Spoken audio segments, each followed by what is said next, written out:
Hi guys, Sarah here and welcome to Novel Expectations.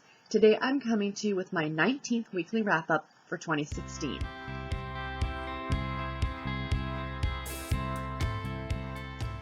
Let's start off with my challenges. According to Goodreads, I am still 4 books ahead of schedule. I am still on par with my A to Z Authors Challenge at 14 out of 26. My A to Z Titles Challenge, I'm at 17 out of 26. My 2016 How Many Pages Challenge, I'm at 10,961 pages read. That is roughly about 44%, not too bad for the beginning of May, at least I think so. And for the Jelly Belly Jelly Bean Challenge, still no flavors completed, but I am getting close. One of them, I think I need 2 or 3 more books, so that's pretty exciting. So I finished 2 books this week. Now the first one I'm going to talk about is Trust No One, which is an X-Files anthology. It's the first volume.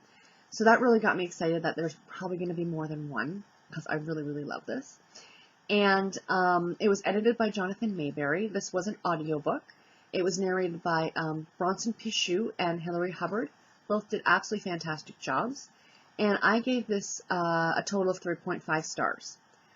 I was going to talk about the stories that were my favorites in this wrap-up, but there were a bunch of them. So what I'm actually going to do is I'm going to do a separate review video and post it at the end of the week. So if you guys want to know what my favorite stories in it were, please be sure to check that out, because I'm really excited about talking about this, because I really did love it. So needless to say, I enjoyed it. If you're a fan of the X-Files, you might want to check it out.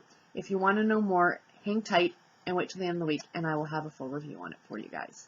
The second book I finished this week was All of Me by Jennifer Bernard. I gave this book 3.5 stars. It is the first in the Love Between the Bases series, which is essentially about a AAA baseball team and their love lives, essentially. There are 3 books so far in the series. This one, there's another one out currently, and I think the 3rd is being released in June.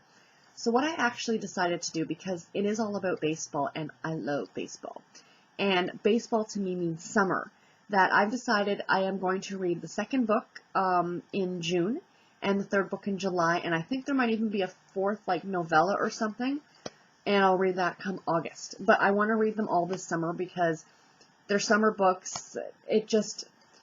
These were so well written. Either Jennifer Bernard herself is a huge baseball fan, or she did her research, because honestly, when the scenes were there when Caleb? I could see his name, C-A-L-A-B, Caleb, I think? Caleb? I don't know.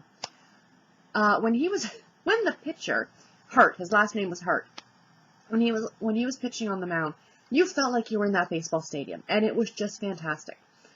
Sadie, who was our female lead, was absolutely adorable, and I really, really liked her. Both characters had backgrounds that were not the best. I don't want to delve into what they were. You need to read the book to find out. But I found that in his case, I don't think what he was going through was dealt with well enough.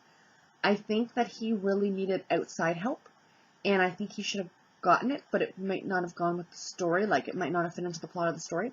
Now, her background story, as bad as it was, and if that had happened to me, I would have been distraught. But I think she almost went a little too overboard with it. I would have pressed charges. That's all I'm going to say about the whole thing. Overall, I really, really love this book. I really love the characters.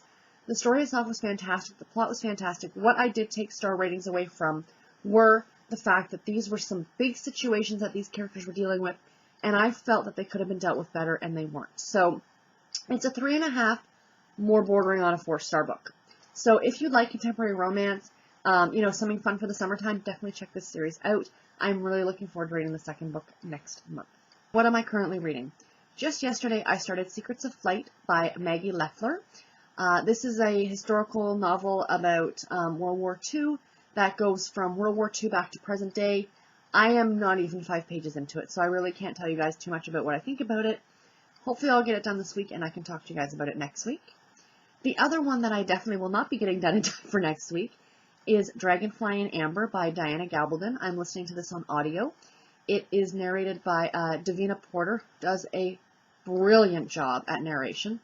I picked up my mom this morning to take her out, and we were in the car and I had it on because I had just started. I'm about an hour into it. She's just sitting there all quiet and she says, "What is this?" And I'm like explaining it's an audiobook and this is what it is. I could listen to her voice all day. I said, "I know, right?" Even if you have no interest in Outlander, listen to the audiobooks because they're absolutely fantastic. So I just literally, I'm an hour into it. This is going to take me at least to the end of the month, maybe a little bit longer. I tried when I listened to the first when I listened to Outlander, I tried to increase the speed just to kind of get it done a little bit faster, and I couldn't because it took away from her voice, and the story itself is amazing. The narration on top of it is like icing on the cake. Do you know what I mean? Fantastic. I just love it. So I'm really, really happy to be back into the world of Outlander. I figure if I can get one, maybe two of these listened to a year, then I'm doing pretty good. So that's my goal at this point. And the third thing I'm currently reading is The Lost Daughter of Pigeon Hollow by Ingrid Cooper. This is a Harlequin super romance novel. I know I had said something about maybe getting this done for this week, but I've decided with my print books, because I don't tend to pick up the books like in physical form as often as I do what's on my tablet or when I'm driving in the car, because for some reason the police frown upon you reading an actual book in the car. I don't know why. They're such sticklers. No, I'm just kidding. Don't ever try and do that. And if you do, you didn't hear it from me. So like I said, I just tend not to pick these up as often. Like, I have great plans on reading them before I go to bed, but then my problem is that I stay up, and then by the time I go to bed, I'm exhausted, and I don't take time to read. So I really do have to start getting into the habit of doing that.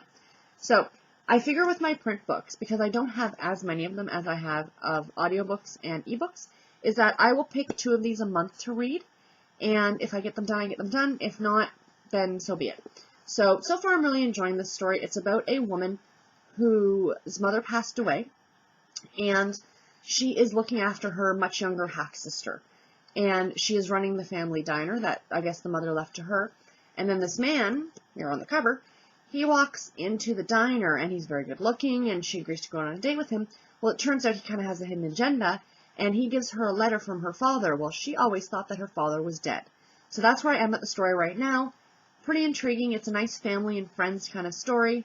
When I get it done, I'll let you guys know what I think about it, but so far I'm really, really enjoying it. So anyway, guys, that is everything that I am reading or have read in the last week. Let me know what you guys thought. Have you read any of these books, or are you interested in any of these books? Please post in the comments below. And until next time, guys, take care and happy reading. Bye.